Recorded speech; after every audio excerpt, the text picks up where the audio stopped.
Hi, இன்னைக்கு homemade jam recipe பார்க்கலாமா? Once கண்டிப்பாக ட்ரை பண்ணி பாருங்கள். அதுக்கப்புறம் கடையில் ஜாம் வாங்கவே மாட்டீங்க.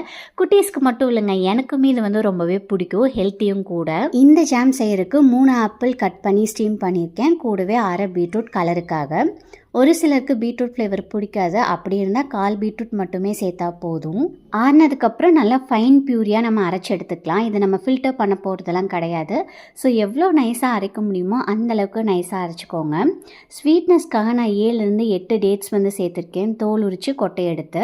ஸோ நம்ம கிரைண்ட் பண்ணுறப்பவே அதுவுமே போட்டு அரைச்சிடலாம். உங்களோட ஸ்வீட்னஸ்க்கு ஏற்ற மாதிரி நாட்டு சக்கரை சேர்த்துட்டு நல்லா ஒரு மிக்ஸ் கொடுத்ததுக்கப்புறம் ஒரு பிஞ்ச் அளவுக்கு சால்ட் வந்து சேர்த்துருக்கேன். இது வந்து டேஸ்ட் என்ஹான்ஸ் பண்ணி கொடுக்கும்.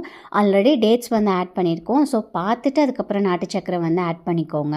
இந்த ஜாம் சப்பாத்தி பிரெட்கெல்லாம் ரொம்பவே நல்லாயிருக்கும். கிட்ஸ்க்கு கூட கொடுக்கலாம். நம்மளுக்கு எந்த ஒரு கில்ட்டுமே இருக்காது. நம்ம வீட்லேயே பண்ணியிருக்கோம். 1 வீக் வரைக்கும் நான் ஃப்ரிட்ஜில் ஸ்டோர் பண்ணிக்குவேன்.